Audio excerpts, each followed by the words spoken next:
individuals released a statement concerning this particular issue, a strong worded statement.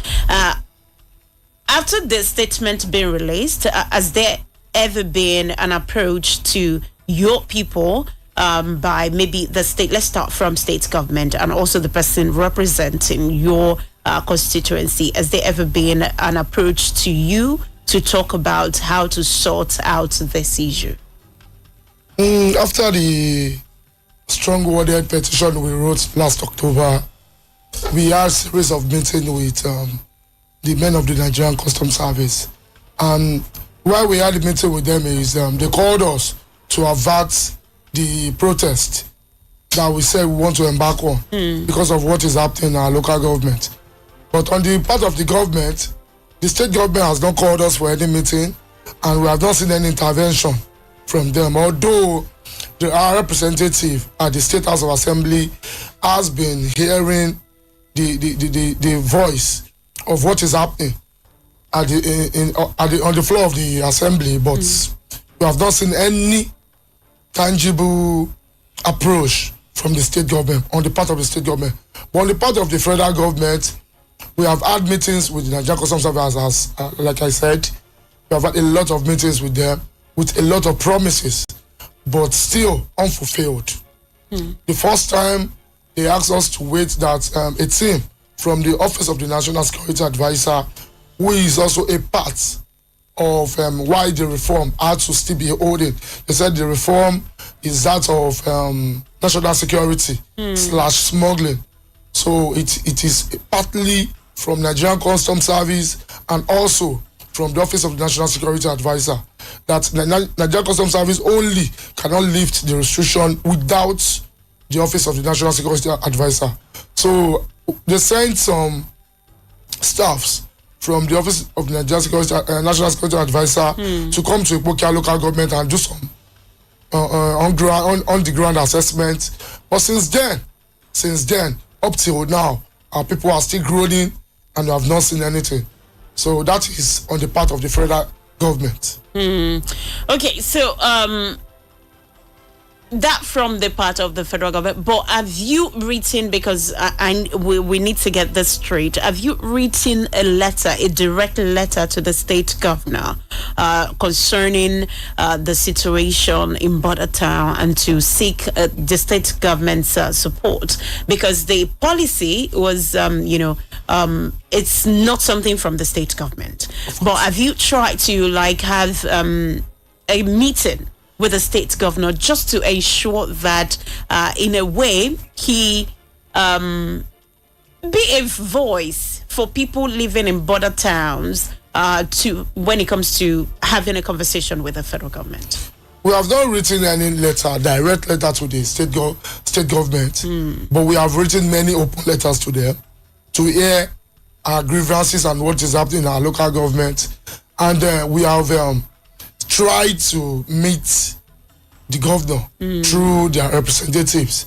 But I think the advance to meet with the governor were thwarted by some of our powerful men in our local government who are actually benefiting from what is going on. You know, when the reform is affecting the larger populace, there will be some few that will actually be benefiting. Okay. So those are the powerful men that are thwarting our chances of meeting the state governor to hear our view. But we have written so many open letters that I'm very sure that the state government will not say they are not aware of.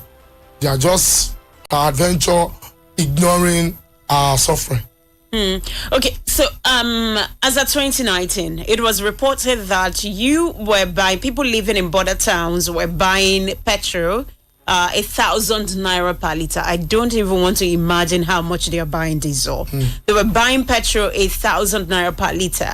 What is the current situation around that area, and how have they been able to get the supply since most of the according to Punch newspaper, 400 petrol stations have been shut down in those areas. So how have they been able, are they doing it, getting petrol?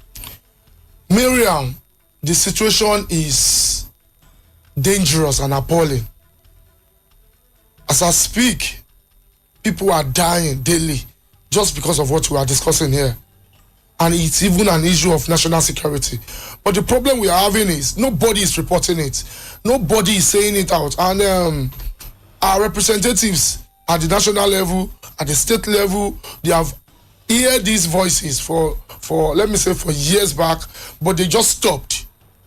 Politicians, I said it here last October, that maybe it is because of their own ambitions with the powerful men in our local government who are benefiting from this. So they don't want to have a clash of interest with them. That is why they kept quiet.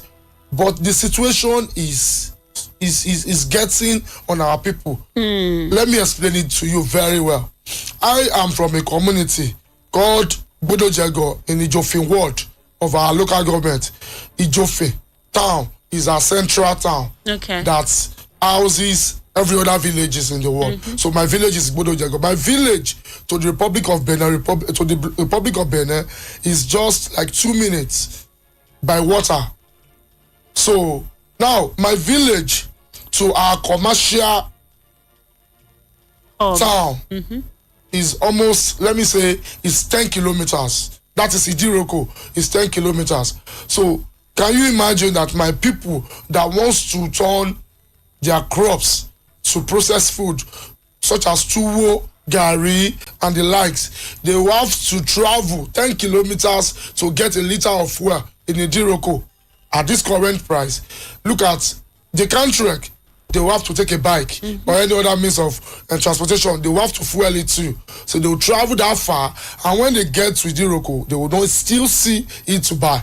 So they will now resort to buying from black marketers who risked their life to go to Badagry or come to Owode.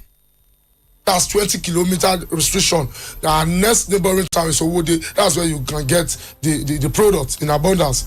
So they will have to risk their black marketers will risk their life to go and buy. They will be dealt with on the road by custom, on the water from Badagry by Navy custom and police customs and police custom, police, water customs, and naval officers. Yes. They will be dealt. People are dying because of that, because they want to go and buy in Badagry and transport to our local government to sell to people in black market.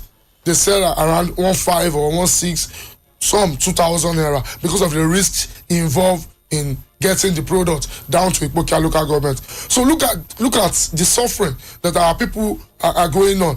I would like to tell you, Maryam, today that people are dying health facilities, people are dying health centers, because sometimes when you take your sickness to the PHCs or any hospital such as that, they will tell you that they don't have fuel to power, and electricity is a no-go area in our local government. I don't know, maybe we have, since I was born, I will be 40-year-old this year. Since I was born, I have not seen a place in our local government that have 24 hours direct electricity. So maybe we have a problem with IBEDC, or maybe they don't count us as being Nigerian, or our local government has been loaned to Benin Republic. I don't know. So electricity is an issue. So people have to resort to mechanical means of powering their vehicles, engines for milling engines for making all those things. But federal government came with their own restriction too, and we can't buy fuel. Look at the kind of situation we are in. So it is just not reported. We are dying daily because of this federal government reform. There's something there's a particular phrase that you have been mentioning. You've mentioned it like 3 times. So while the conversation started, you've mentioned it like 3 times, and I want us to go back to it and talk about it. You talked about the fact that politicians stopped talking. Yes. And also you talked about the fact that they stopped talking because of some powerful people that are benefiting from the current plight of your people. So what do you mean by powerful people benefiting? Who are these powerful individuals that are benefiting from this, the plight of your people? Of course. As I am here speaking, the powerful people, they know themselves. I have mentioned their names in one of my publications, but I have promised myself or decided that I won't mention names. But these powerful people, if you don't want to mention their names, are they politicians? Are they just members of the community? They are just members of the society, and they are, let me call them stakeholders in the society, in our local government. So how are they benefiting from the They are benefiting because from 2019 that the policy was implemented, our people cried out. We too, we cried out. The youth wanted to stage a revolt. So I think federal government came in through the Nigerian Customs Service, and they said, okay, if that is the case, they should open a few filling stations for us. They should open it so that at least we can be getting the product. Buyers can be buying the product. But at the end of the day, these powerful people that I mentioned, they came in, they did their, Yoruba will call it Madaru, and at the end of the day, the cluster that the fueling station that were opened are theirs. Imagine a local government with almost 260 communities, but it is only one community that houses the 3 filling stations that were opened. So that is why I say to you that I have to travel 10 kilometers from my village to come to Ejiroko. And when I get to Ejiroko, I will still be sent back that the fuel is no more available, that it has been sold. So those are the activities of those powerful people that I'm saying. So now, if you're saying some people are benefiting from this situation, are you saying that these powerful people are making money by selling at exorbitant prices to your people? They are not even selling to our people. They are still selling to smugglers. They are selling to people that will take the product out of the country. Where the men of the Nigerian Customs Service are not even. In fact, these things are happening in the eyes of the men of the Nigerian Customs Service. But have you called the attention of the Controller General of Nigeria Customs Service? We have done that severally. If you go back and read the strong-worded petition that we wrote, you have a lot of details in it. Apart from that, we've written so many open letters. Please, Maryam, you can just Google it. Just Google Ikpokia Local Government Youth Forum on Google. You will see all our publications on this same issue. But this is for the benefit of someone that has not, heard this before. I might, maybe I have read it. I may have read it, but there are so many people out there. Of course, that is why I'm saying it on air. That people should, if people want to know what we have done so far and the kind of obstacle that we are facing in our local government with these powerful men that I'm talking of, they should just go on Google and Google Ikpokia Local Government Forum. They will read all our publications and what we have said so far about the suffering of our people with this draconian policy of the federal government. Seriously speaking, I have been on a custom radio station in Abuja. I have been there. I said the same thing. We have written letter. In fact, our letter is still even in Abuja now. I submitted it myself. We have submitted letter to the Office of National Security Advisor. I went there myself to submit it. We have written a lot of publications, sponsored a lot of articles, a lot of things, just for federal government to see that we are suffering. But I think they have been ignoring us. They have been maybe shunning our soft approach. Maybe the next thing is we'll make trouble. Maybe that is the next thing we will do. Well, I don't think that would be the best way out. If that is what they want, because we can't open our eyes and allow our people to keep on dying. Like I told you, it is not just being reported.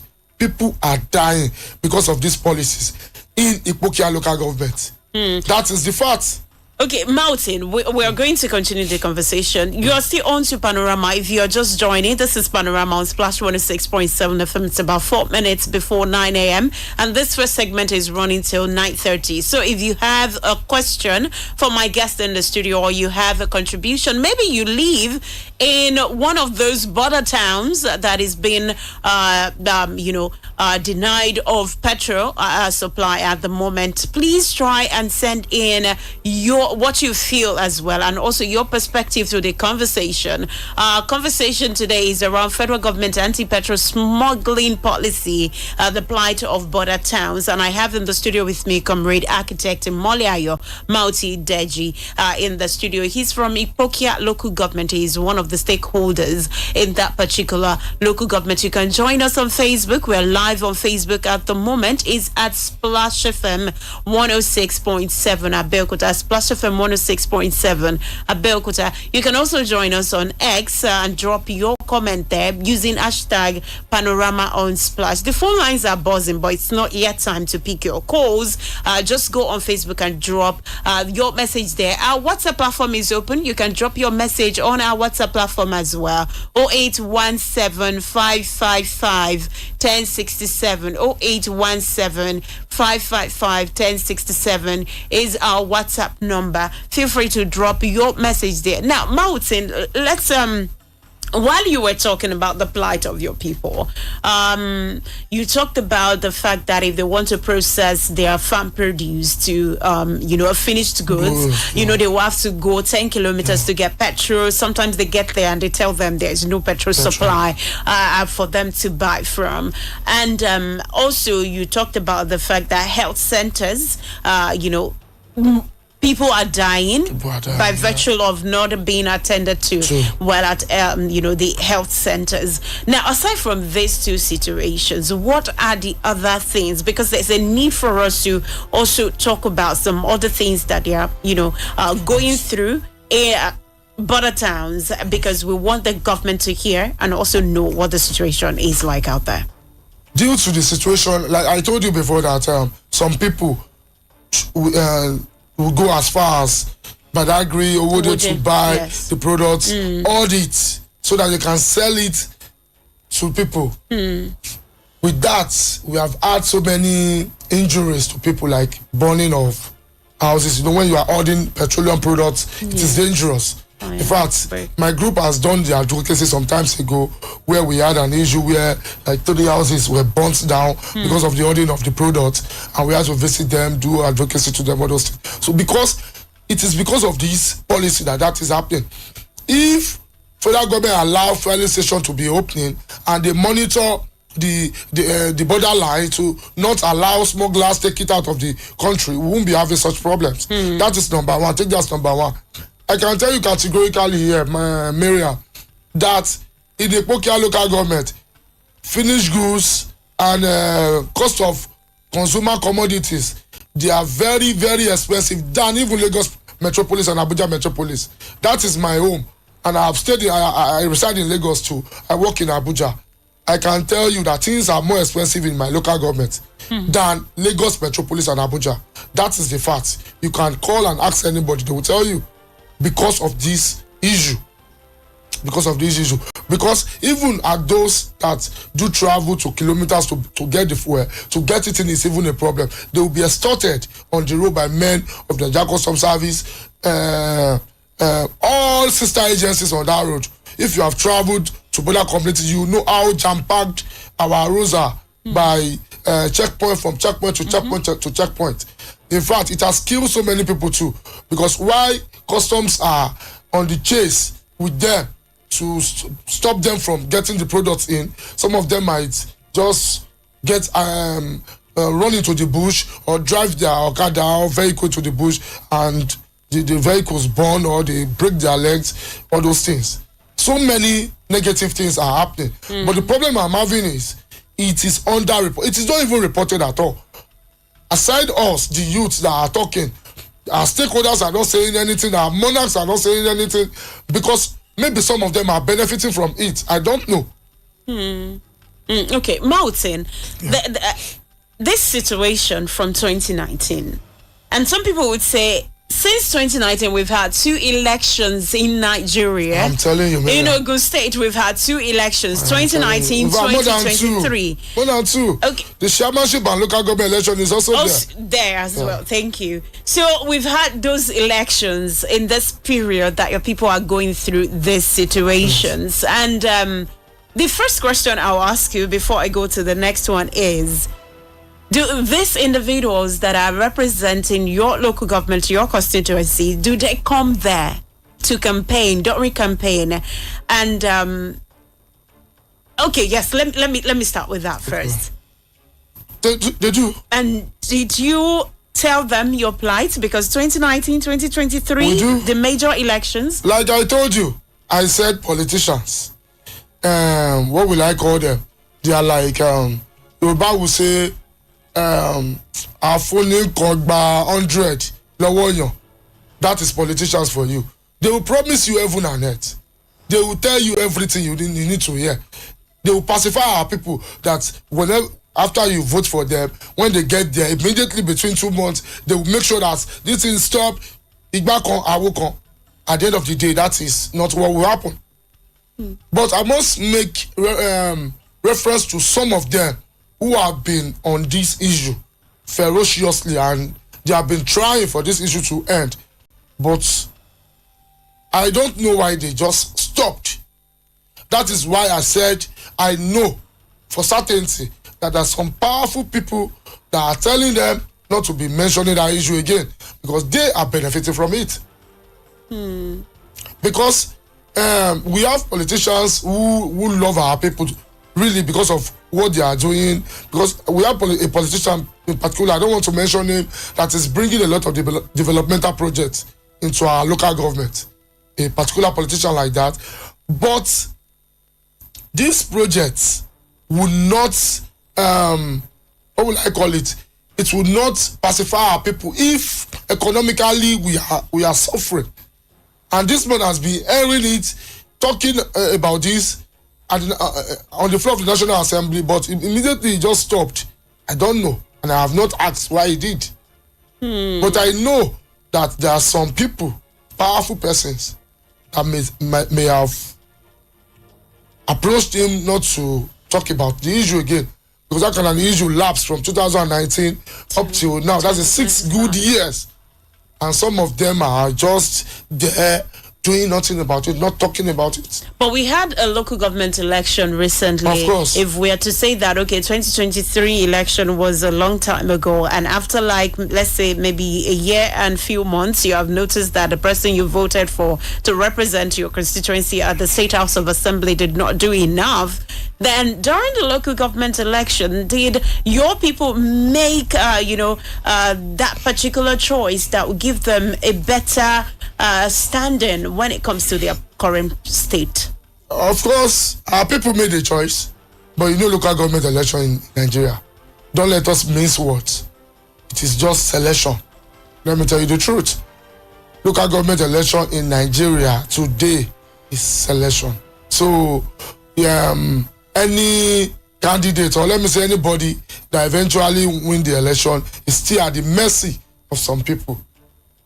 So I don't expect such person to do what will not be in the good book of those that tried their best for him during the election. And you understand what I'm saying? Because I don't want to go into that, because if I go into that, we don't even live here today. But have you had a one-on-one meeting? Because the local government chairman is supposed to be closer to your people than. So have you had a conversation since the election? Have you had a conversation? Because I'll still call it election. Have you had a conversation with him concerning the plight of your people and what he's willing to do, especially now that they have been granted autonomy? In a way. Maryam, I won't lie to you. My local government chairman is actually my brother. Our local government chairman is my brother. So I do talk to him daily, every day. But on official capacity, I have not visited him. And we as a youth group, we have not visited him. But me, as a person, I do talk to him every day. And we discuss this same issue. Most of my approach, he do call me and give me kudos and tell me to support John and tell me what he is also doing. So he's trying his best, but like I said, they are limited to what they can do. They are very limited because of the scenario, circumstances of their enthronement. I would not want to go into that. I would not want to go into that. Okay, don't forget that you can drop your message on WhatsApp. Our WhatsApp platform is open 0817 555 1067 0705 050 1067 or you 0705 0705 050 1067 is the number to call to be a part of the program. Let's open the phone lines, and please, if you are living in one of the border towns in Ogun State especially, we would love to hear from you. What is the situation like where you are? And we're hoping that people at the Ems of Affair will hear this and do something about it. And hopefully we get to invite the honorable representing especially Ibukia local government to join us on the program and talk about what he is doing concerning the plight of his people. 0705 050 1067 or you call 0817 444 1067 or 0817 555 1067. You only have 1 minute 30 seconds to speak with us this morning. Hello, good morning. Yes. Good morning, Miriam. Good morning. What's your name and where are you calling from? My name is Dioko. All right, go on, please. Very well. Yeah. No.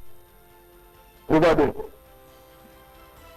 Hello? Good morning. I can't hear him very well. Yeah. Miriam, all what Malcolm is saying, everything is true. We have been suffering from 2019. It has passed 2019.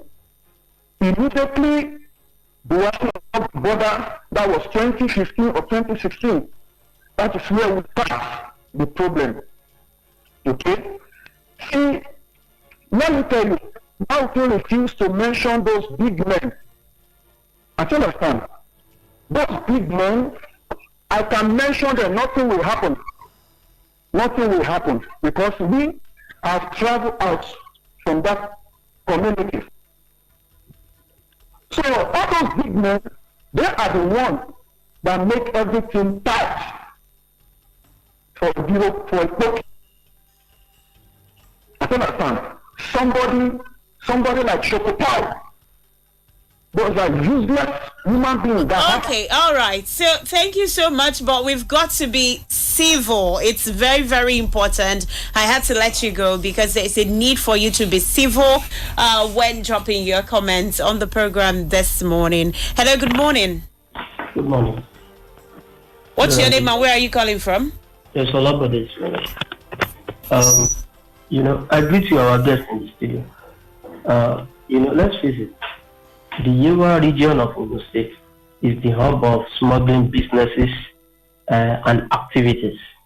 And then that is inevitably natural, going by the geographical positioning and location of that region. So it's natural. And saying this, I will also say, no thanks to the sheer insensitiveness, or should I say not thinking outside the box of the government at the center in Ogun State, the state government. I'm not limiting that blame to the incumbent alone, successive administration, because the thing is just natural. If you are not exploiting, the legal ways through which can actually lead to, wide economic prosperity, definitely the illegal means will be explored. See, Ipokia, Agilete, Oja, Odon, all these have been on if I lived in some. So there are inherent economic prosperities that are not even tapped at all. If they are actually tapped to the fullest, let's even restrict everything to the agricultural economic prosperity alone. In fact, an average Yewa man will even forget about smuggling businesses. You understand? And now we can even say categorically, that's what the other man was trying to say. 9 out of every 10 of their big men, they are billionaires, money back, multi-billionaires. They are one way or the other into smuggling activities. So, and this thing is even costing the federal government in Atlantic. Maryam, let me wrap it up this way. You've asked the right question and the salient question, and I'm afraid our guests have not even profiled the Oh, dear me. Olabode, we lost your call. Please do well to call back to wrap up your thought. Is on the line. I don't know. I think it's the network. Oh, you've been speaking for like 2 minutes. I think it's the network, but you can send in your thoughts and just, in a way, wrap it up. Hello, good morning. Good morning. What's your name and where are you calling from? Alhaji Omitogu. Stay on the line. We're trying to establish connection with you.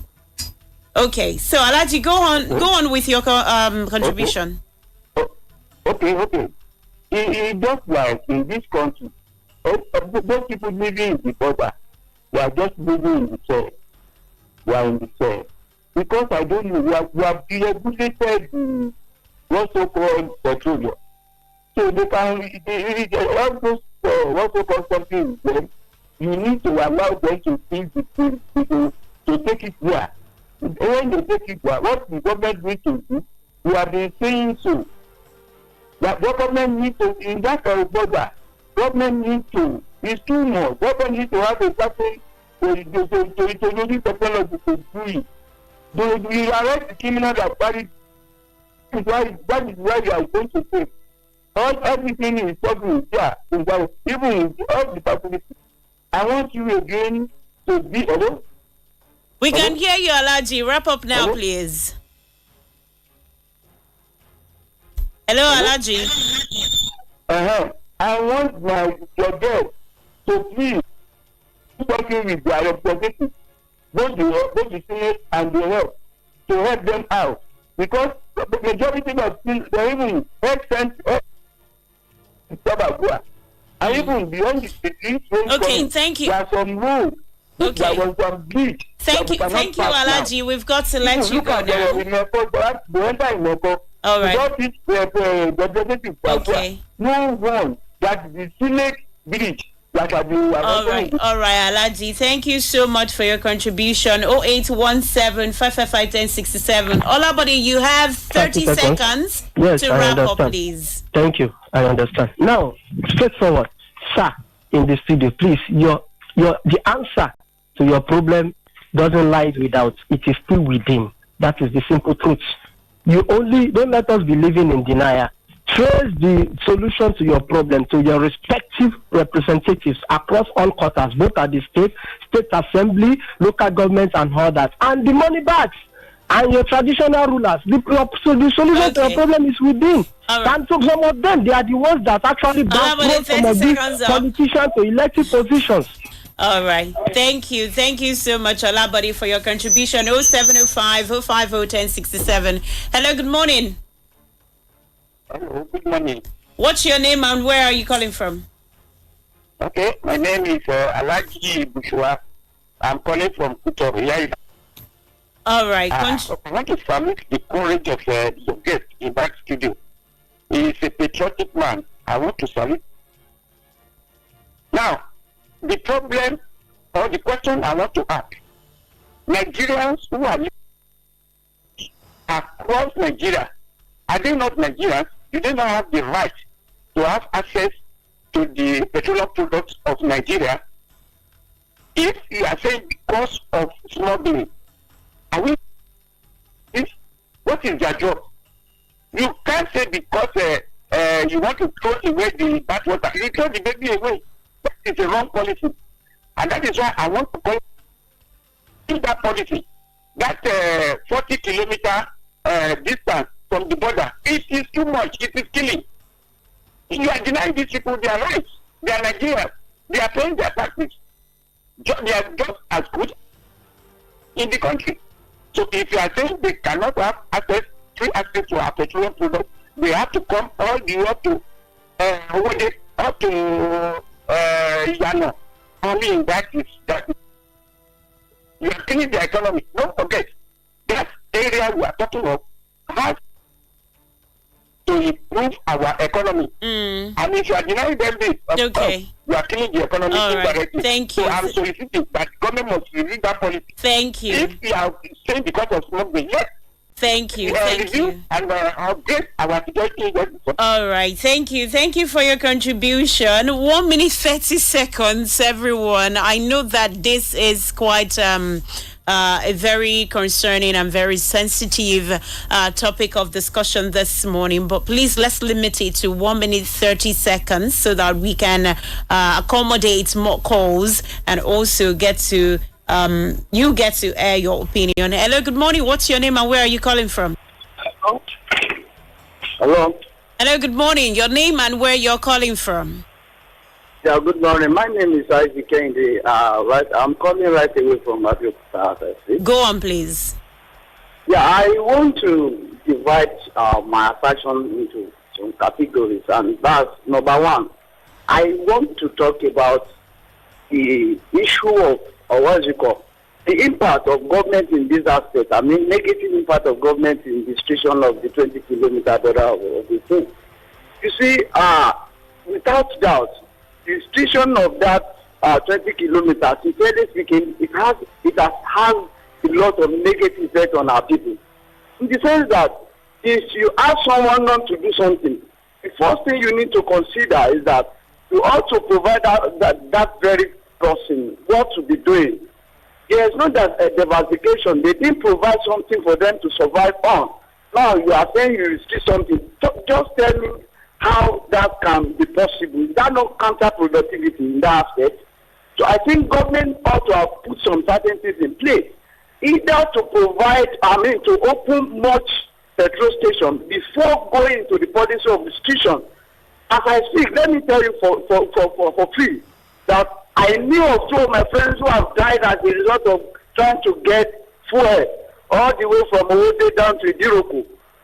Sincerely, to me, government have not even planned this thing very well. That's one. Two, in the aspect of the custom officers, let me tell you, these people are the ones collecting money from the smugglers, and yet they are allowing them to be taken into. Wrap up now, please.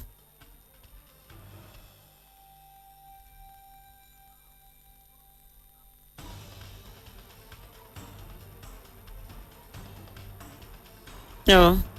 Well, we've got to let you go. Thank you so much for your contribution. It's been 2 minutes. Thank you so much, and we have quite. Well, I would say a few. I think it's mammoth of comments on Facebook, and I'll see if I can run through. We have on Facebook, and we also have on Twitter as well. And this person, Ade Omade, said, "Oh, what you're saying is nothing but the truth, comrade."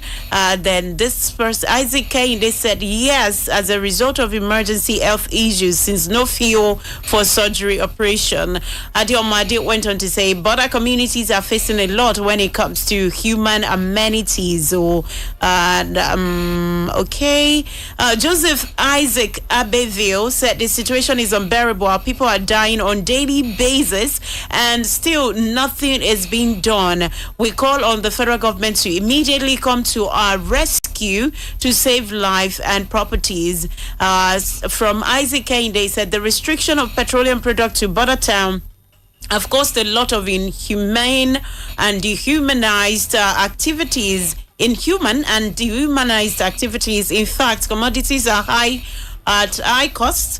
Transportation cost is no-go area. Tell me how common man can survive this, Maryam. Joseph Isaac Abevio said our representatives are not functioning in aspect of humanitarian. They take us for granted. And still, let me see on Facebook before I go to WhatsApp. Fagbo Olushola said, thanks to Splash FM and Comrade Mole, the pains and agonies the inhabitants are experiencing is inhumane. Lives are being lost daily, and some exploiters are getting fatter. This policy should be revisited and give us sense of belonging. Engineer Fagbong Olushola is saying that. Let's go on WhatsApp. This one is from... this is from Sanitarian Akinola Oluwarantimi. Said, good morning, Auntie Maryam, and to our chairman, Ikpokia Youth Forum, Comrade Deji Mole. Deji, right? Deji, okay. Deji Imole Mountain, may the good Lord answer our prayer. I don't think it's a crime to come from the border town. Are we non-Nigerians? The agony, the suffering are just too much. There are some communities in Ipokia local government area that their frontage is Nigeria while their backyard is Benin Republic. Who is to be blamed? In the same country, petrol became scarce commodity for us in Ipokia local government. The Nigeria custom keep killing our people, all in the names of petrol. And what have you? Those who are using petrol as a means of their daily bread cannot feed their families. The likes of pepper grinders, cassava grinders, Okada riders, and so on. We are being neglected, and it's too sad. As Imole has said, there are powerful men whom are making lives unbearable for us, and we are speaking out now. Let's mention Igbokofi a little. This community as well is in a border town, and it's under your North local government area. The suffering this community is facing or exposed to is alarming, and if not for one Pastor Gab that fought for just a little development to come to this community, they would have suffered a lot. That's from Sanitarian Oluwarotimi. This person said, my name is Alhaji Busura from Kuto.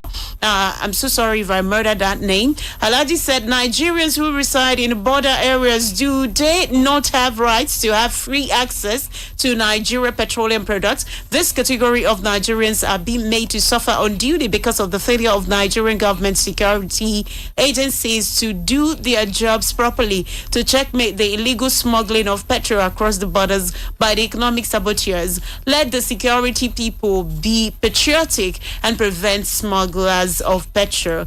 And this one from, you did not write your name. The person said, we are suffering in this Ipokia local government. Suffering.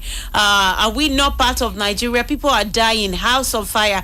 You sent in a voice note, but I can't take voice notes on WhatsApp.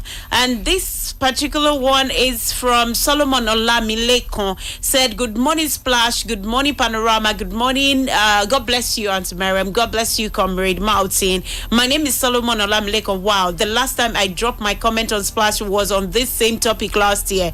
Ikpokia local government is a government abandoned local government. In my opinion, no fuel, no lights, no commutable road network and networking less, etc. But they will always come for our votes with empty promises, and we will always rush out to cast our votes having a dead hope. Those that represent the local government at state and federal offices are there for what God knows. No interest of the people in their heart. Even our traditional rulers, it is well. Our situation in Ikpokia local government is so pathetic, but I'm not surprised what the Bible says in Proverbs 29:2. When the righteous are in authority, the people rejoice. But when the wicked beareth rule, the people mourn. May God have mercy on us. That's from Solomon Olamilekon.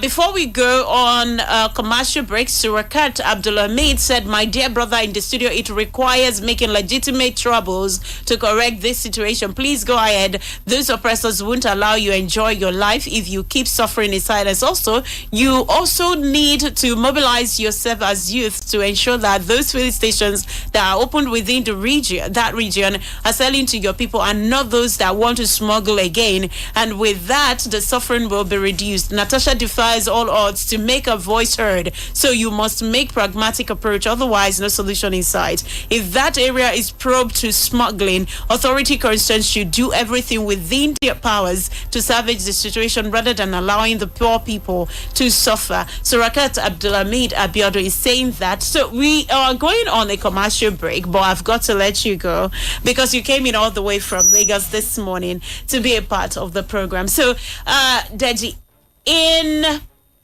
30 seconds, but I'm going to, everyone that dropped a comment or the other on WhatsApp, I'm still going to get back to them, please. We just have commercial break to take, but I want to let Mauti go. So, Mauti, in 30 seconds, what is your message to your representative government? Because I know you've been saying it, but there's nothing bad to keep, saying it.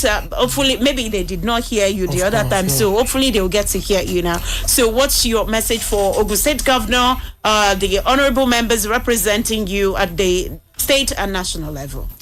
Our message still remains that they should use the opportunity of this cool and gentle nature to reverse the restriction. Open up all the registered filling stations so that our people can gain access to the product. Already, the purpose of the restriction is already defeated because subsidy has been removed already. So they should open up the registered filling station, allow people gain access. And if they don't do it in time, we might go for trouble. Okay. We might go for trouble. Seriously. Right. Yeah. Thank you so much, Comrade Architect Imoleayo Mauti. Thank you for having me once again, Maryam. Right. And I would love to come back again on this same issue. Maybe when it's time for trouble, I would like to come and announce it on radio. It will get solved. We pray it doesn't get to that. We'll go on a quick commercial break. So all your comments on WhatsApp, I will definitely get to them this morning on Panorama. Let's go for that break. Money is important. Once we get back, I'll get to your comments. Then we'll move on to the second segment. But it's time for us to let Mautin go on the program this one. Thank you for coming once again. Thank you once again.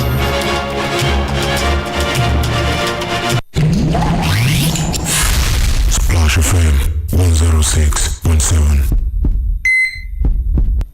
Tàbá ń sọ̀rọ̀ ice block making machine nílẹ̀ yìí ọ̀gá àgbà ni Master Sam Cool Engineering Company. Master Sam Cool mọ̀ nípa bá a ti ń ṣe àgbékalẹ̀ ice block making machine láti bẹ̀rẹ̀ dópin. Àwọn fridge àti freezer yín tẹ́ ẹ ti lò wọ́n pàtì. Ẹ lè sọ di ice block making machine. Bákan náà làwọn ice block machine yín tí kò ṣiṣẹ́ mọ́ tàbí tí kò ṣe bẹ́ẹ̀ ṣe fẹ́. Master Sam Cool á bá yín sọ di tuntun tí ẹ ó tún lò fún àìmọye ọdún. Lẹ́jẹ̀ wọ́n bẹ́ẹ̀ bá ṣe fẹ́ sí tàbí customize ice block pẹ̀lú ìrànlọ́wọ́ Master Sam Cool Engineering Company. Kò sẹ́ni tí kò nílò ice block. Ìwọ náà bẹ̀rẹ̀ okòwò ice block lónìí. Kówó máa wọlé fún ọ. Master Sam Cool wà ní 463 Abẹ́òkúta Expressway Ajégúnlẹ̀ bus stop nílùú Èkó tàbí ní 32 Bíúrì Láfẹnwá Abẹ́òkúta tàbí nínú ọjà Láfẹnwá lórí Gbẹ́gi. Ẹ pè 08066303532 lẹ́ẹ̀kan sí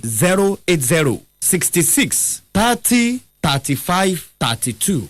We are ultimate landmark schools for a top-notch learning experience. We have qualified professionals, state-of-the-art facilities to make learning beautiful. We are ultimate. We are ultimate. We are ultimate landmark schools.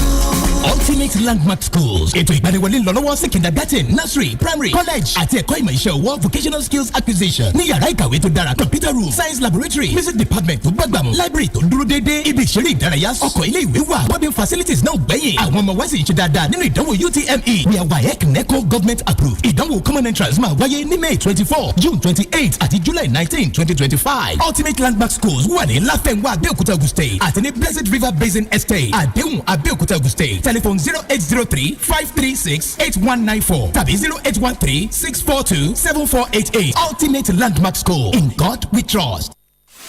Are you seeking a place to relax and hang out with friends?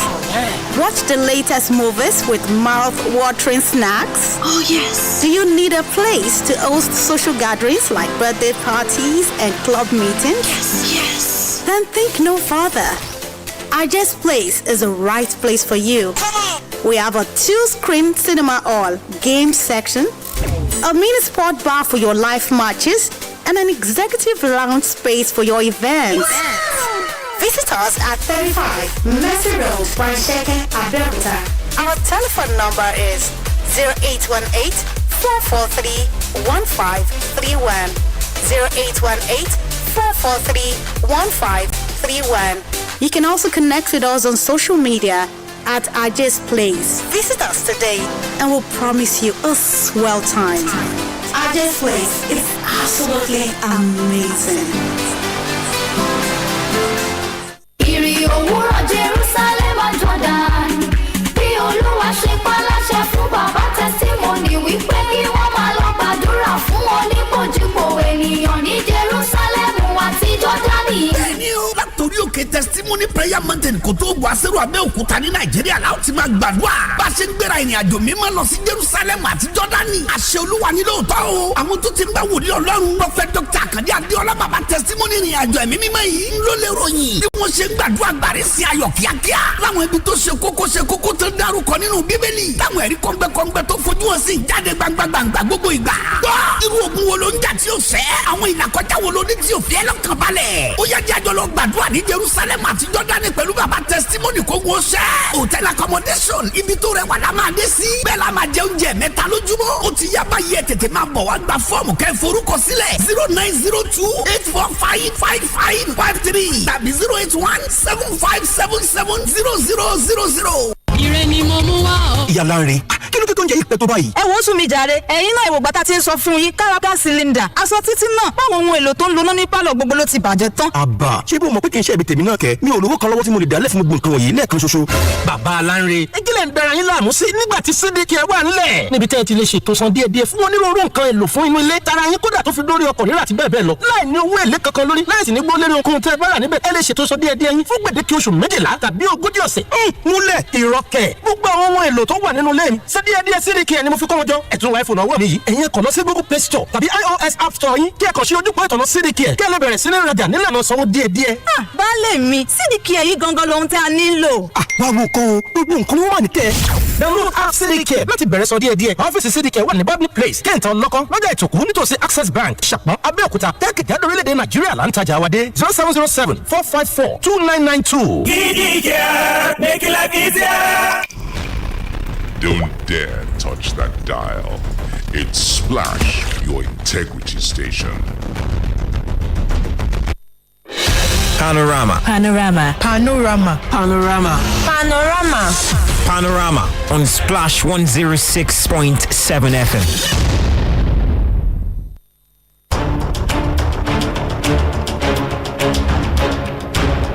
28 minutes before 10 a.m. Don't forget, we are going to be here till 10:30 a.m. this morning on Panorama on Splash 106.7 FM. And yes, we just had a wrap on our very first segment where we talked about federal government's anti-petrol smuggling policy and also its effect on border towns, especially in Ogun State. That's the conversation we had with comrade architect Martin Imoleayo on the program all the way from Ikpokia local government area. He came in this morning to talk about the plight of his people, and we still have a few messages on WhatsApp and also maybe one or two on Facebook to attend to. I'll run through those comments before we move into the second segment. But before then, let me introduce my guest on the second segment. He's already in the house.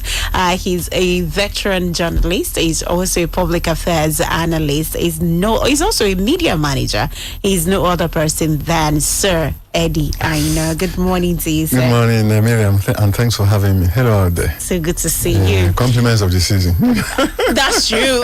I wish you the best of Thanks, it. Okay, so Engineer Fagbon Wolushola said thanks to Splash FM and Comrade Imole, the pains and agonies that the inhabitants are experiencing is inhumane. Lives are being lost daily and some exploiters are getting fatter. I think we've taken this one on Facebook, and also this one from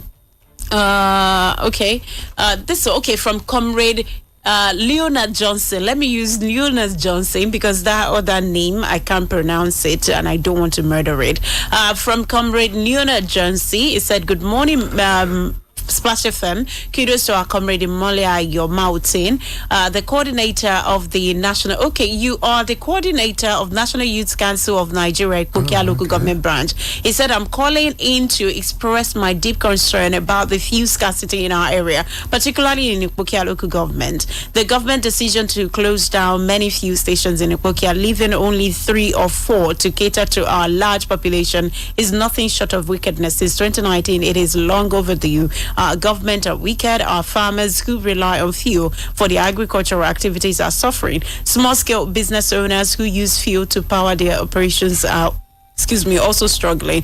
This policy is having a devastating impact on our community. I urge the relevant authorities to consider their decision. We need more fuel stations to be operational, not fewer. Our people deserve access to affordable and available fuel. As youth, we are committed to contributing to the development of our community, but we need the enabling environment to do so. I appeal to our leaders to prioritize the welfare of the people and take decisive action to end this fuel scarcity. Thank you for allowing me to share my thought. Thank you also for sending it in. We really appreciate you. Eni Tontai with Samson from Alakboti Adodo said, good morning, kudos to you guys. I greet our visitors, especially for the bold step taken to ensure his people live a comfortable life. What he's saying is very true. Comrade Mountain and his team have taken several steps to find solution to their problems, but all their efforts proved abortive. There was even a time he and his team went to Abuja to meet with Nigeria customs officers to find solution to their problem. Maryam, you need to go to Ipokia and see what the people there are passing through. I urge government to look into their matter and find a lasting solution to it. May God bless Nigeria. Thank you, Eniton Taiwo Samson, for that. This one, it's a long one from Damilola. This should be Damilola Balade, if I'm not mistaken.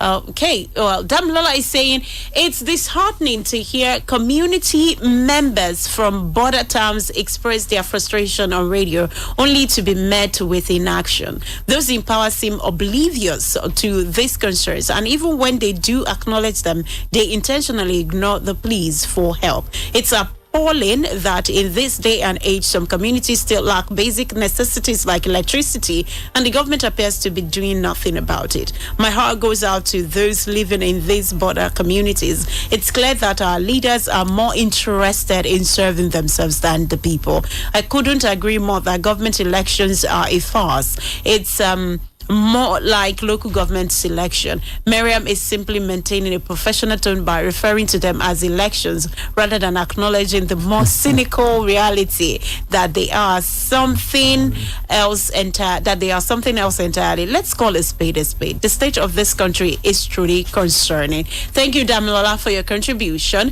Kunle Bakari, Honorable Kunle Bakari said, leave the representatives alone. What are the kings in that local government doing to support your moves? That's from Kunle Bakari, and I'm sure you've gotten your answer from what he said concerning that particular part of that question that you just asked. So it's time for us to go into the second segment. Let me see on Facebook. Okay, so Living Faith Akemfa. Okay, it's the church handle that you used to comment. The person said, Engineer Tim. Okay, your name is Engineer Timothy Awanu, said any anti-people policy should be scrapped ASAP. We are tired, and Ashade Rashid Adesholojo said we are tired of 20 kilometers policy on petroleum product. Then Kojo Ayobami said most of the people are facing a lot of pain. Even farmers cannot transport their goods without facing a lot of challenges. Also, okay, Johnson Leonard, yes, I've taken your message on WhatsApp. Okay, so let's get to the second segment of the program this morning. I have the physical paper with me, Nigerian Tribune and Vanguard newspaper, and I'll also take a look at the front page of Platform Times this morning. Let's start from there. Platform Times is an online news platform, so let's start from Platform Times. The big headline on the front page of Platform Times newspaper this morning: Tinubu sacks Melek Yari, names Bayo Ojulari as NNPC CEO. Akpabio conspired with Yahya Bello to assassinate me, says Senator Natasha. Edo APC raises alarm over plot by opposition to instigate emergency rule. Akepa Pavilion scandal. PDP youth leader mocks APC over project controversies. Ogun Tech community engages minister to boost innovation in Ogun. TASWED VC assures stability growth amid federal government adoption, job security concerns. Ogun Monarch faults colleague over calls for revocation of installation. And no democracy in Nigeria, says Peter Obi. I am depressed over emergency rule in rivers, says Fubara. Ponzi operators, promoters face jail. 20 million naira fine. That is coming from SEC. And those are the headlines on the front page of Platform Times this morning. Platform Times is an online news platform. Let's get to Nigerian Tribune. I have the physical paper here with me. The big headline, Natasha defies all odds, arrives Kogi in helicopter. It's on page 5. It has 3 riders, addresses large crowd in her homecoming rally. Says, I am not a bastard, I am an Ibira woman. I am not afraid of anyone. Lawmaker attempting to manipulate public sentiment, says Kogi government. How Nigeria can maximize $500 million World Bank loan. That is coming from Lagos Chamber of Commerce. LCCI, page 4. Immigration arrest 51 illegal migrants in Nasarawa on page 6. Ponzi operators risk 10-year jail term, 20 million naira fine. That is coming from SEC. CBN reports $23 billion net foreign exchange reserves, highest in over 3 years on page 22. NHRC reps minority caucus condemn killing of 16 hunters in Edo on page 3.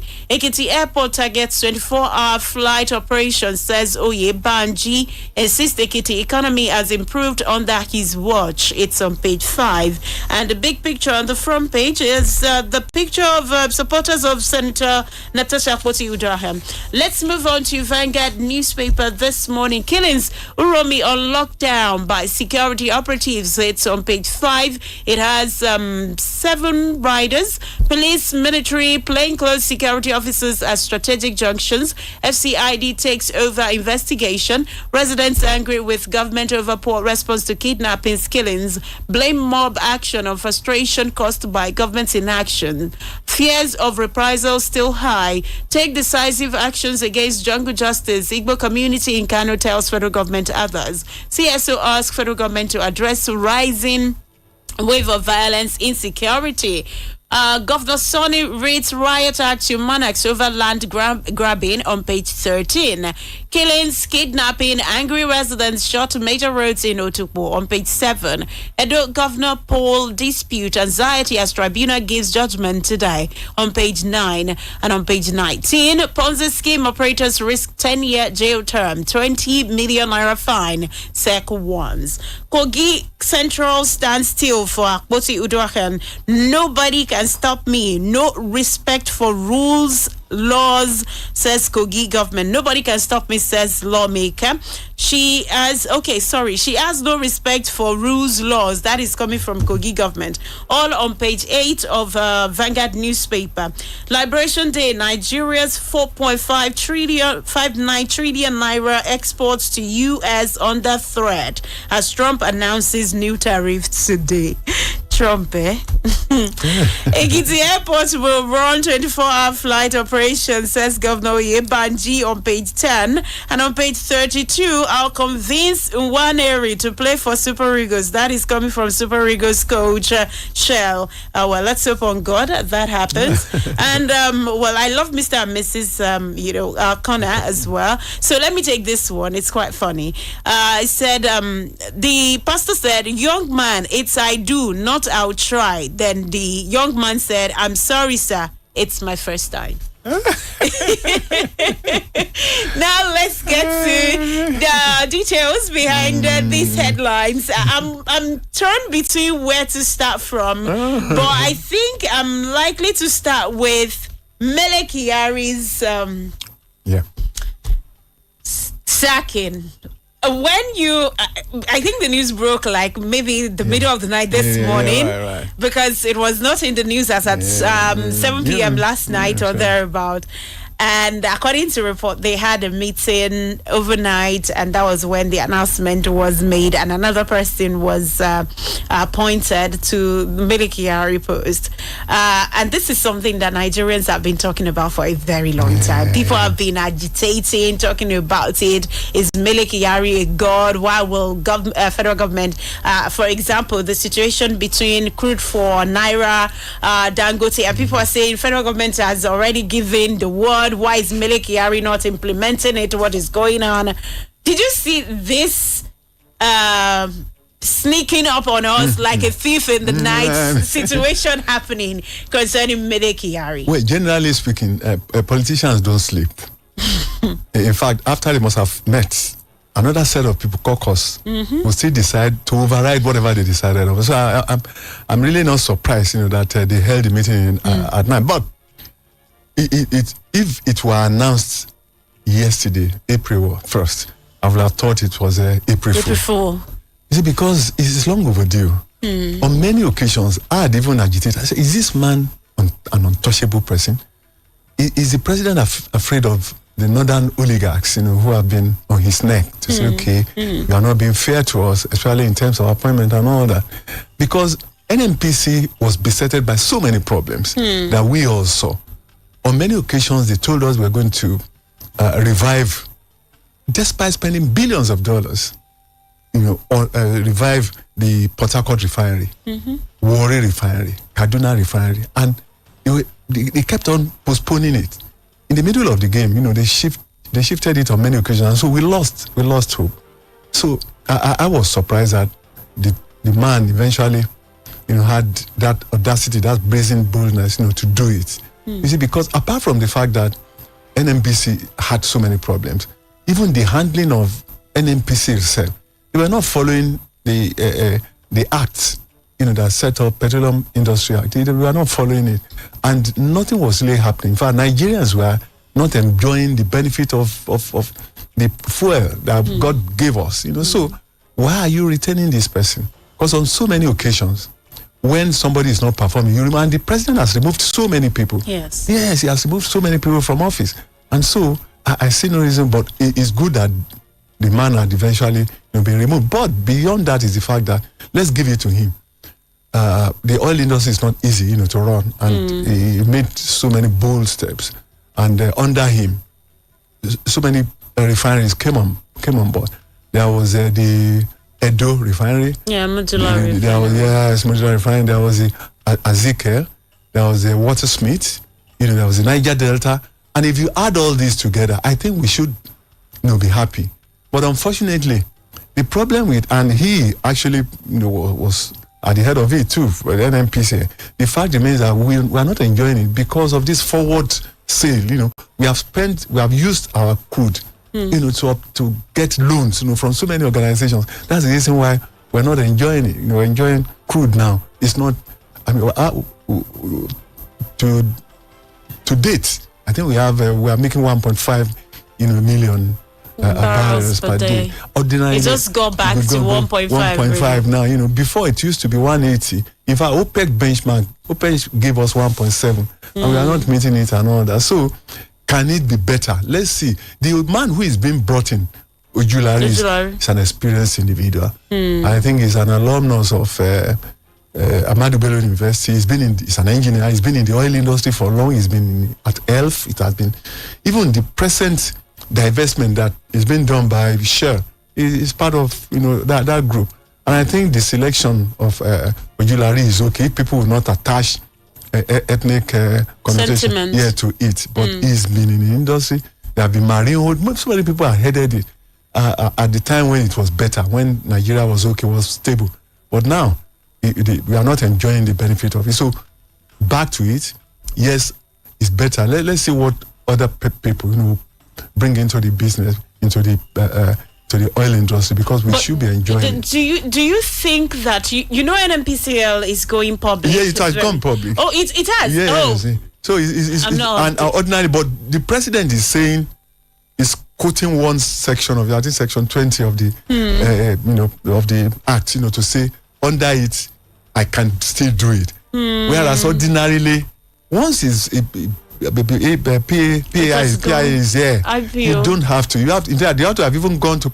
Okay, PI. Yeah, for public, public to participate in it a long time ago. So, but he's saying he's hiding under one clause to say I can still change. Ordinarily, once it's a public company, you leave them to it, and that's the essence of the Petroleum Industry Act, to divest, to remove government's participation in it, so that once the industry is open and it's independent and people can participate, at the international level and at local level, and we can buy shares there, I think it's going to be better. It's not going to be run on the basis of, there was a time NNPC was being referred to as an ATM of government, because if any government needed money, especially under Buhari, they'll go in there and bring money out and all that, even that was not budgeted for. And so we have never, not too bad, but at least it's been, let the man go. I'm of the opinion, I've canvassed it a long time ago. I mean, we need new hand, to look into it, and let's see what we can make out of it. So it's a welcome development. Okay, all right. So let's move on to the Natasha Akpoti's situation. Now, some people are saying they're of the opinion that the Kogi state government is double-sided, and it's been, in a way, acting hiding behind a finger, because if you look at the situation with Yahya Bello, he went to take Yahya Bello into government house so that they will not arrest him with the alleged misappropriation of funds. I think about 8 point something with the misappropriation of funds attached to Yahya Bello. He's trying to protect Yahya Bello from being arrested and everything, the drama that went down. But this is Natasha Akpoti that was not accused of misappropriating any fund. It was just according to reports, Natasha coming out, voicing, her grievance against an individual in the Senate.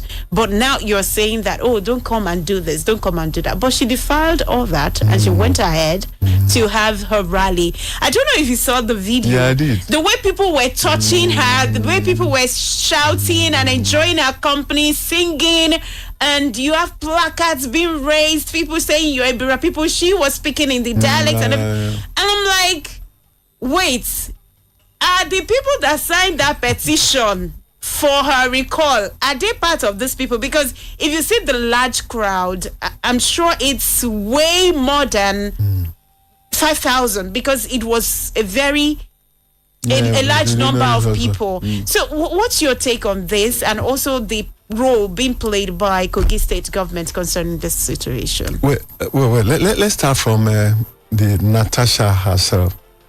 I think the government, Kogi state government, is just making her more popular. That's the mistake government makes at times. When you either arrest or you prevent somebody, a particular person, from doing what is legitimate, you make that person popular. What if they had allowed her? She was going to meet her constituents. There is nothing wrong in it. In fact, some of us have grievances against our senators, House of Reps members, who just after election will just not come back to us. In the US, you have town hall meetings. You cannot even vote on a particular issue without meeting your constituents. How do I vote? What are your opinions? Even on abortion, on LGBTC or any LGBTQ, I'll say LGBTQ XYZ. You see, anything you want to do, any policy like that, you just have to go back. Some of us don't even know, apart from the fact that we have newsmen. Like, for instance, I don't even know who my councillor is, because unlike a senator, Shuaib or the House of Reps person, it shouldn't be so. Some of us should have been involved in policies, how do I vote and all that. But this is somebody who is now going back home during, the festival to say, okay, I want to meet with you, felicitate with you, let's share our opinion, let me tell you the situation I'm going through and all that, and you are preventing it. You see, Wole Soyinka says, the man died in all who keep mom in the face of tyranny. And I think that's one thing I'm enjoying about Natasha. She has refused to keep mom in the face of tyranny. In the country at the moment, there is political tyranny, there is economic tyranny, there is social tyranny. Just look at it, and she's saying no. And I think rather than being vilified, I think she should be encouraged. And we are seeing a resurgence of women, leading agitation. We've seen them in the past, in this country. Yes, from Layo Ransom-Kuti, from Abeokuta here, she led, a tax revolt, which even led the then Alake of Egbaland to relocate to Shogbo. Yes. Not only that, there was Ajanoku, who became the first local government chairman in Nigeria. And people rebelled. They rejected it. They said, no, it didn't happen. But for Ganifa Emi, who assisted her, and if you take it back to Aba Women's Riot in 1929, so although there are some who operate on the social media, the Yusufu and Roger, and all this, but even at that point in time, they were performing a function. They were working against them, saying, no, there is no to this. Because it's the right of the individual to talk. And that's the reason why, fundamentally speaking, expressing your opinion is a fundamental human right. So on that score, I think she's doing the right thing. And I love the way she got there in style, helicopter, but not everyone can enjoy that, and she's attributing that to her husband. But whatever be the case, whichever quarters this attack is coming from, especially government. Look, America's First Amendment says nothing shall prevent freedom of expression. You even have that right to protest the right petition against your governor, against your government in America, because you are expressing an opinion. But unfortunately, here, it's been abridged. It's been one way or the other. And the way it is going, you are making her more popular. And I think she's doing the right thing. As far as that is concerned, fundamental human right, it must be protected. I should be able to speak under any circumstances. But she too, she must watch it. In politics, I want you to hold that thought. Okay. We'll get back to that one after this time out. We need to go on a quick commercial break. When we get back, Sir Eddie will complete his line of thought concerning Natasha Akpoti and the situation as it unfolds in Kogi State. So please stick with us. Panorama on Splash 106.7 FM. Keep your comments coming on Facebook. We are live on Facebook and also live on YouTube as well. You can also reach out to us on WhatsApp 0817-555-1067. Talk radio. I listen to a lot of talk radio. I like talk radio. Welcome to your number one talk radio station. Fasten your seatbelts. This is your favorite station. Splash FM 106.7. Follow who know road, they say. That's why I always stay close to Auntie Bola. Recently, she's been talking about something big. Og Step. With Og Step, I have received intensive training in STEM education, which is training on how to use science, technology, engineering, and mathematics to solve real-life problems. It is helping our students. Og Step is also renovating 8 technical colleges across Ogun State. Wow, Og Step? Yes, Og Step. Ogun State Economic Transformation Project. Beyond education, it is transforming different sectors. In agriculture, over 22,160 farmers have been fully assisted. Its public service reforms have birthed an e-procurement platform for Ogun State. The Ogun State government, through Og Step, has also given out 12,000 certificates of occupancy out of the 15,000 targets to businesses and individuals. Og Step! Og Step, improving the economic livelihood of all Ogun. Ìgbéga ìpínlẹ̀ Ògùn, àjọṣe gbogbo wa ni. Secure your future at West Midlands Open University, WMOU. Are you an artisan, civil servant, market trader, businessman and woman, or fresh secondary school leaver? WMOU offers an affordable university education tailored just for you. With flexible installment payments, no JAMB requirement, and lectures received online in the comfort of your home. Getting a degree has never been easier. Enroll with your secondary school certificate, O-level or A-level result, OND, NCE, A-level, IJMB, JUPEP, or convert your HND to a BSc. Choose from diverse courses like like information system, computer science, data science, cybersecurity, business administration, finance, marketing, economics, accounting, HR management, and other innovative courses such as BSc Politics, Philosophy and Economics, Mass Communication, Sociology, Office Information Management, and BEd Educational Management. Visit us at number 1 Oba Akran Avenue Road, Ikeja, Lagos State, or in Ibadan at Splash FM Media Academy Building, Felele. In Abeokuta, find us at DOTS ICT Institute of Technology Building, 52 Ijema Badu Road. For more details, visit www.westmidlands.university or call 0704 700 0167. WMOU is licensed by the Nigerian University Commission, NUC. West Midlands Open University. Possibilities beyond imagination. ẹni lọ ló bọ̀ olúwa ló pọ́n electronics ní ẹni lọ ló bọ̀ gbogbo electronics inú ilé tó jójúlówó ọ̀rẹ́ mi yà mú tẹ̀rẹ̀ o olúwa ló pọ́n ní ẹni lọ ló bọ̀ olúwa ló pọ́n electronics ní ọ̀gá ni master o.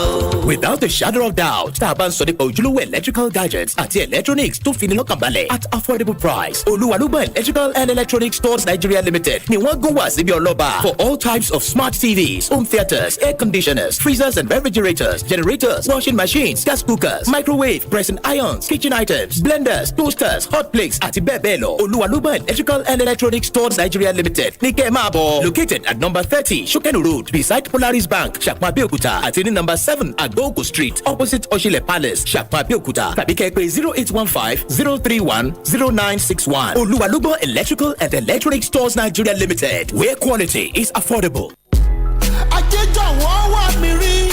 Ó hàn gbangba pé ọwọ́ iwájú nìkan ni ọmọlúwàbí wà láàrin àwọn akẹgbẹ́ ẹ̀ nípínlẹ̀ Ògùn.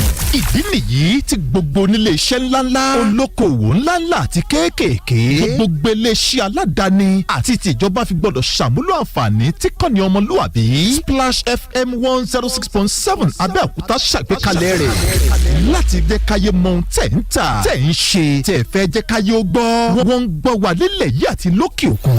Bẹ́ẹ̀ ni gbogbo ojú òpó ìkànnì ayélujára wa dúró déédéé ní gbogbo ìgbà. Kìlómítà 1 Àbẹ̀tú junction Abiola Way la fi kalẹ̀ sí nílùú Abẹ́òkúta. Ẹ wọlé wá sọ́fíìsì wa fún ẹ̀kúnrẹ́rẹ́ àlàyé tàbí kí ẹ pe ẹ̀ka ìpolówó ọjà ìkànnì ọmọlúwàbí sórí nọ́mbà yìí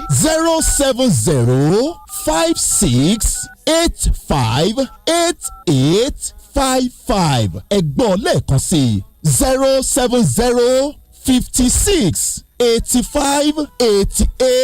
07056858855. Ẹ̀dínwó tá a là kalẹ̀ fún gbogbo ìkéde àti ìpolówó ọjà wa ò láfiwé. Ẹ tọ́ wò kí ẹ fìdí ẹ̀ múlẹ̀ pé ẹ tà ní kọ́kọ́ tà kí ọmọ ẹranko míì tó tà.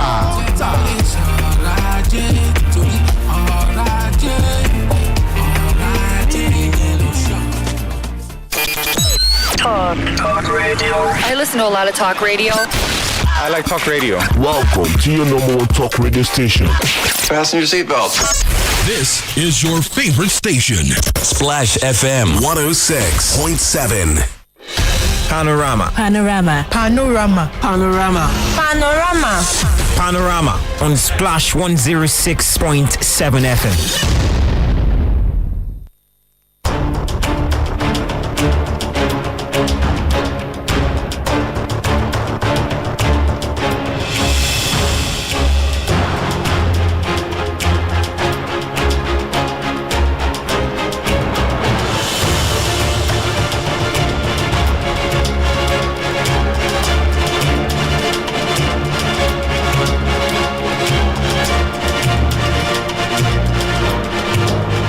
Welcome back to Panorama on Splash 106.7 FM. It's 3 minutes after 10 a.m. this morning. I still have veteran journalist and also media manager and public affairs analyst in the studio with me, Sir Eddie Ayino.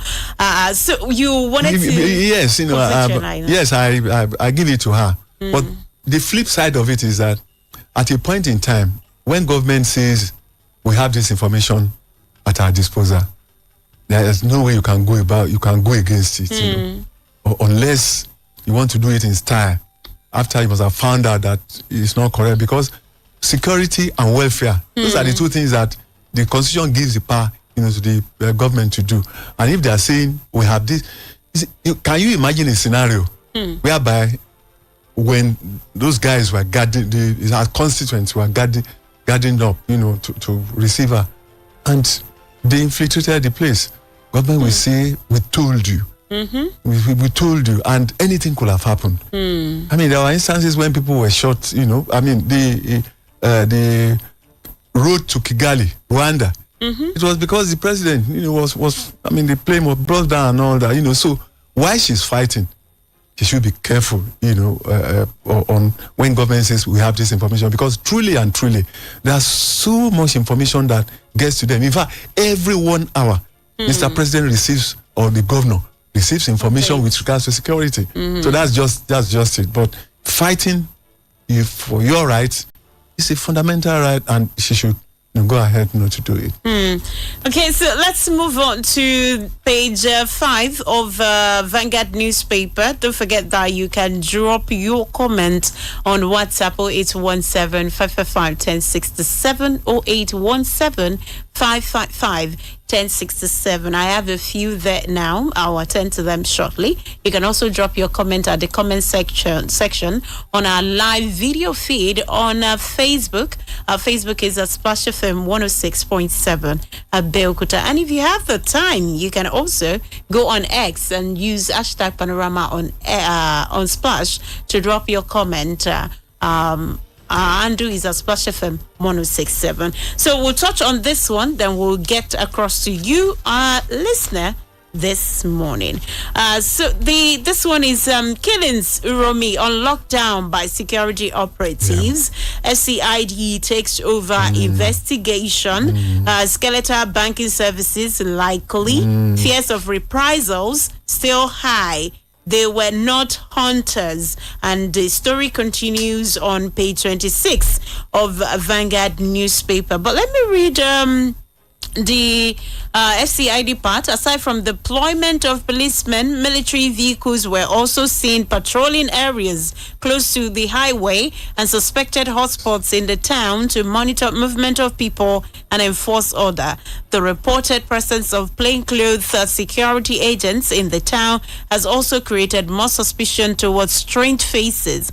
A commercial motorcyclist who was having a very good conversation with Vanguard reporter suddenly changed his narrative when asked what he knew about the incident. Okay.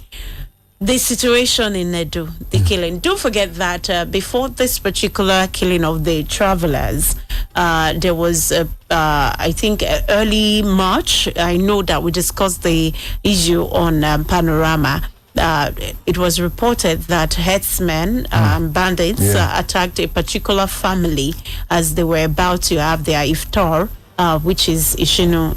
Of the fasting, the Muslim fasting, as they were about to eat their iftar. That was when these individuals went to their residence and opened fire on the house and killed. And also the report also revealed that an individual was trying to stop them from shooting sporadically into the building, but they macheted the man and killed him as well. So. And some people have been saying that maybe the killing of the travelers was more or less like a reprisal. And also you have people from that area coming out to say that while those people, people from these foreigners or these other people were killing them, they were maiming and kidnapping their children. The government did not react to it. But now when what happened, government is coming out to say one thing or the other. What's your take on all of this back and forth? In fact, Rumi is one aspect of it. But when you look at the issue of security or insecurity generally in this country, I'm not sure the federal government has been able to have a complete hang on it. And it's ravaging the land everywhere. As I'm talking now in Makodi, in Benue State, some people are on the streets protesting that government is not protect, that people will come in, kill, and go, and nothing is happening. And you keep on wondering, is there all over? Staccato attacks. And when you allow non-state actors, to take a prowl on the nation, because that's what we're seeing now. Although in fairness to the security agencies, maybe they are not They are overwhelmed, but they are trying. But it's not easy to be in the security architecture because they've lost their lives. So I read condolences to them. They are trying their best, but maybe they are overwhelmed by the number of people we have in the security, mainstream. Because it's in other countries where you have this kind of problem, you get more people to throw them in the rural areas. And again, we have been talking about state policing. Some of these governors were opposed to it. And unfortunately, the governors are not even helping matters.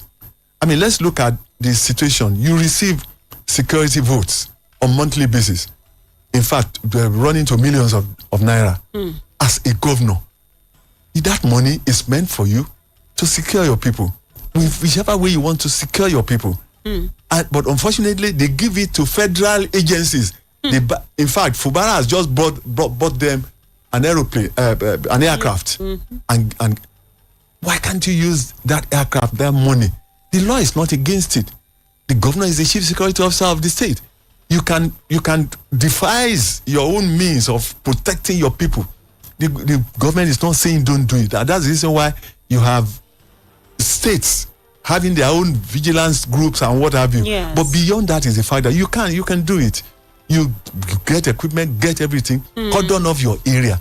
I mean, Akeredolu tried. Akeredolu did a lot before. Exactly. But again, it's a fault of the federal government. Recall Malami prevented this Amotekun. Yes, from getting firearms. Firearms and guns. Beyond that, he even said they cannot have this regional thing. But unfortunately for him now, it's no more in the saddle. And yet, this regional thing is happening now.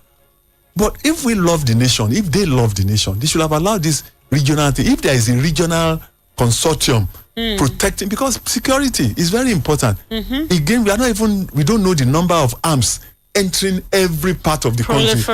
Proliferation of arms. Yes. Now, in fact, if you look at ECOWAS, Nigeria has more number in the 10 million that the ECOWAS sub-region had detected. So, if you want to stop all these things, let security permit to the rural areas, to the villages. That's where those big forests. I mean, there are about 100 forests in the country. That's where they come in. Your point is true. It's a reprisal attack. In fact, Uromi is on lockdown now. Why? Not even because of anything, not because they are looking for the perpetrators, but because they are afraid of reprisal attacks. Go and read the history of the Fulanis, especially the headers. Once you attack them, you kill any of them. Go and read it. It's in Google it. I'm not saying anything untoward. They will allow you to rest for about a month or 2 months and go and bring people from Mali, from elsewhere, to come and retaliate. And to prevent that, we must protect the people. I'm not surprised if it's going to be a reprisal attack, and that's the reason why even the North, the one in the people from Kano are saying, please don't do it. And I love what Opebolo had done. He has visited the place, has given them some, money and all that, and he's saying the perpetrators will be, well, according to reports, they've arrested 14. About 16 or 14 of them, But let's wait and see. At times, more often than not, the people they arrest may not even be but some of them will know about it. And the way to prevent it is, if injustice is somewhere, injustice to one is injustice to all. If there is an injustice, if people are killing somewhere, in fact, I'm worried about Benue.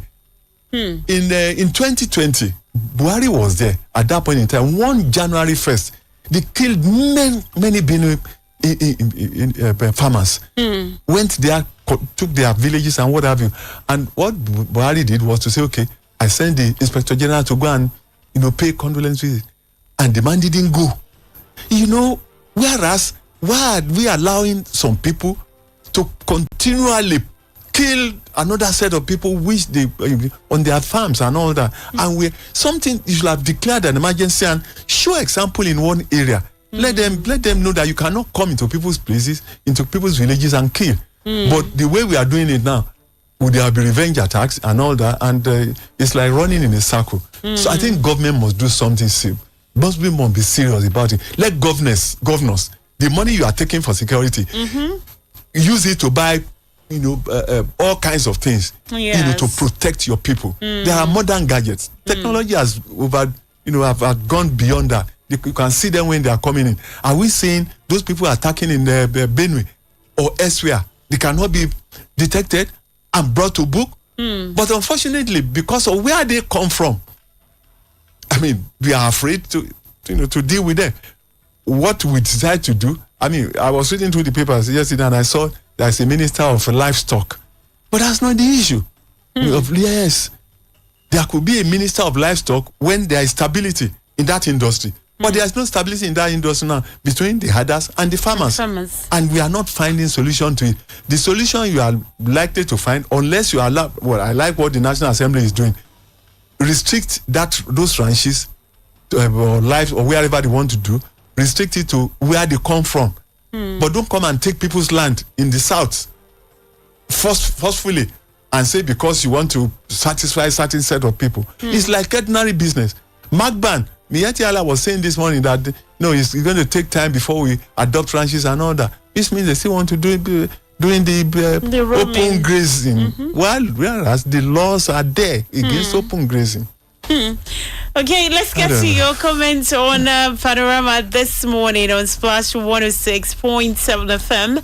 Let's start from WhatsApp, and this one is coming from Tunji from Randa. Tunji said, "Good morning. Why are people living in the border town treated like foreigners? And if the neighboring country come after them, we will complain of trespassing. Don't our politicians go for their votes during elections? They too must equally enjoy the dividend of Nigeria democracy." That's Tunji from Randa concerning our first segment. And Sunday Ashade said Ikwokia is at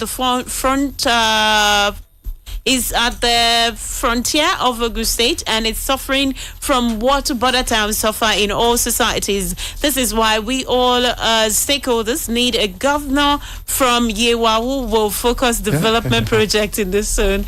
Sunday Ashade, thank you for your contribution. Sanitary Oluwarantimi from Abeokuta said, "Good morning, Maryam, and well done. Thank you.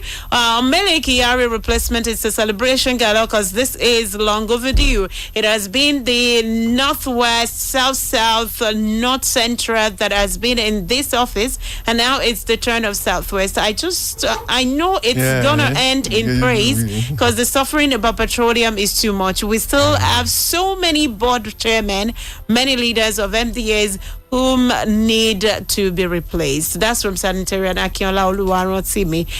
Surveyor Awe Akinlolu said, "Good morning, Maryam. Sir Edia, double greetings to you, sir." Thank you, sir. Surveyor Awe Akinlolu, sacking of NNPCL Group CEO in person of Mr. Meleki is long overdue. Finally, the efficacy of his juju has lost its potency. I wonder why he served for so long in that agency, even when other heads of ministries, departments, and agencies have been fired. It is good to have new brains and hands when some individuals have failed in their duty. More so, Senator Natasha Akpoti Udohan's heroic welcome on her senatorial constituency is a laudable one. May God fight for her and vindicate her. Thank you, Savio Awe Akinlolu. Danforth Adobo said, "Good morning, Lola." It is no Lola. This is Maryam. Okay? So he said, "Good morning, and my Oga Dr. Eddie, Yes, the officials are reacting to Natasha's challenges is proving that those looking for her downfall have something to hide. They are making for positively popular. They're making her positively popular, but unknown to her adversaries. One day the truth will prevail. It is a question of time. My advice to her is not to bring her chest out too pronounced." Thank you. And he went on to say about the killing in Uromi, if there is going to be a reprisal attack, it will not come immediately. The action takes place. The attack in the church in Ondo State came when it was least expected. Any reprisal that have taken place did not occur immediately. The first action take place. Let the people of Uromi be warned. These people will definitely react to the killing. Uromi people, be wise. That is coming from Danforth Edobo. Okay, let's check out Facebook. Abdul Fatah A. Tunde said these issues of 20 kilometers have been taking many lives. Also, people try to get petrol products from Badagry, and this custom and civil defense officers collect it from them. We are appealing to our government to cancel this 20 kilometers. Zinsu Taiwo said, good morning. My name is Asokere Taiwo. 20 kilometers is just punishment to us in border communities. It will be better to revisit it. Ashade Rashid Adeshola Ojo said, we are tired of 20 kilometers policy on petroleum product. Kojo Ayobami, I think I've read that. Okay, so let's open the phone lines. We can pick one or two calls before we go this morning. Oh, we can pick more than one or two calls, I think. Okay. 0705 050 1067 0817 444 1067. Hello, good morning. It's Maryam, not Lola. It's Maryam. Oh, my goodness. Our voice don't even sound alike. Stay on the line. We're trying to connect your call, so please stay on the line. Just give us like a few seconds. Stay. Okay, are you getting that? Okay, maybe you should cut the call and call back, please. We are trying to establish connection on that. Or you call the other line, 0705 050 1067 0817 555 1067, or you call 0817 444 1067. Those are the numbers to call to be a part of the program this morning. 0817 555 1067, 0705 050 1067, or you call 0817 444 1067 to join our conversation this morning on the program. Okay, so away from that, okay, there's another issue in Otuko. Okay, I think he's calling back. Hello, good morning. Yeah, Miriam, good morning. Good morning. What's your name and where are you calling from? I'm Mojid from Adigbe. All right, go on, please. Good morning, Baba Ade Prof. Good morning, sir. Good morning, sir. Good morning, sir. You're welcome. Yeah, just talking about one or two things. The changes in the NNPC, even though it is welcome, like many Nigerians have observed, but personally... Hello?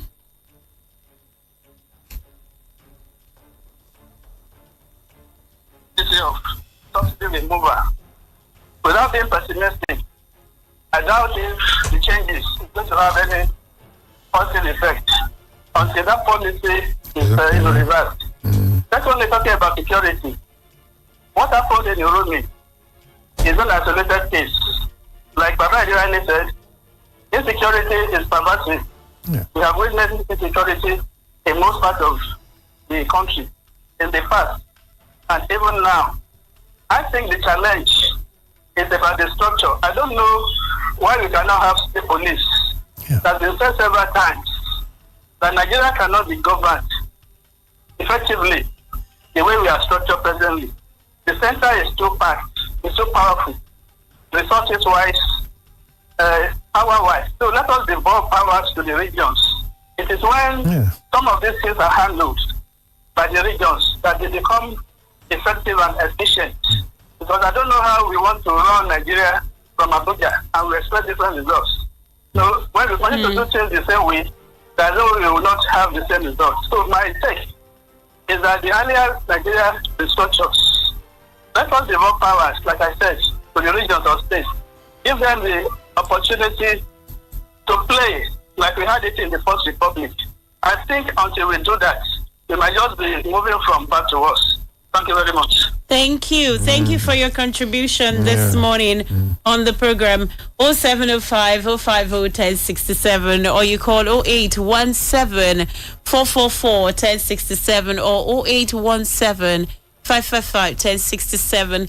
Victor from Birmingham said, good morning, Maryam and Sir Eddie. In the case of Yewa people, it's just sad that the people have to suffer for the incapability of the government. The Uromi case is another sad story. I'll get back to your message shortly, Victor. Hello, good morning. Good morning. Hello. Hello, good morning. Your name and where you're calling from? Oh, we lost your call. Please do well to call back.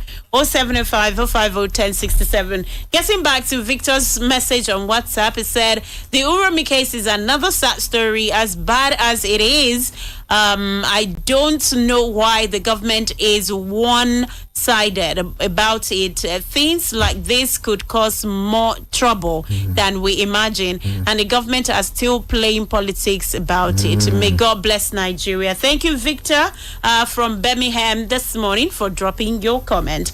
0705 050 1067 or you call 0817 444 1067. Hello, good morning. Yeah, good morning. Your name and where you're calling from? My name is Aziz Abdulali, calling from Ilara. Go ahead, please. Yeah, what you just talking about. But you see, Nigeria, our problem are more than the solution we can even offer. People at the border, the law, we only claim law when it affects masses. I mean, when it affects benefit to the powerful. But when it is disadvantage of the masses, we hammer the law. When anything about additive, we never look into it. The House of Assembly, what they enjoy, and the presidency, legislative, what they enjoy a lot that are not, they made them not even think about the downside. But they forgot to. And if any election, so-called election, will come to downstream, even if they are going to manipulate it at the up.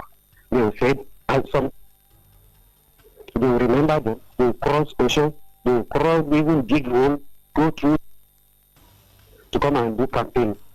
But after gaining tinted doors, Abuja, nobody will see them again, we will never hear that. Only few are called that are delivering.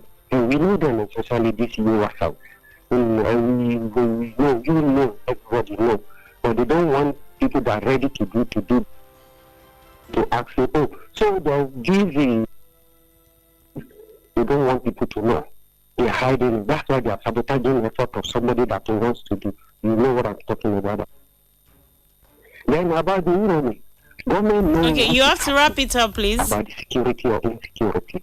Nobody ready to do it because their hands are soiled. During COVID-19 of the thing, there is no flight zone. There are no flags, even no airfield. But they are flying from. Why? Who are the people? Don't you have radar?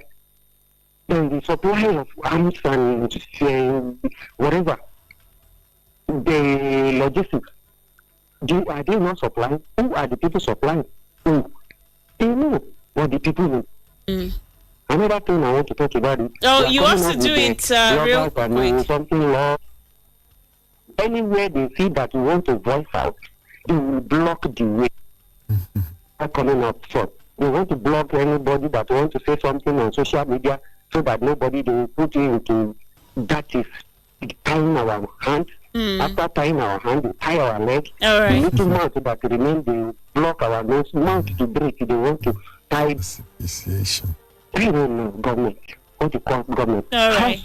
Thank you. Thank you so much. I've got to let you go. Sincere apologies. Our time is fast spent. But thank you so much for your contribution and thank you so much for calling on the program this morning. And to everyone that joined us online on Facebook, on YouTube, and also on WhatsApp, thank you all for your support. Thank you for sending in your messages. We appreciate your time and we appreciate the fact that you, listen to us and also feel it, see it as something necessary for you to drop your opinion with us on Panorama. Tomorrow is another time on Panorama. Lola Medjutani will be here. To everyone calling me Lola will be here tomorrow to take you through Panorama. My name is Maryam Ogunremi. Thank you so much, Sir Eddie, for coming on my program. Thanks for having me. All right. Do have a lovely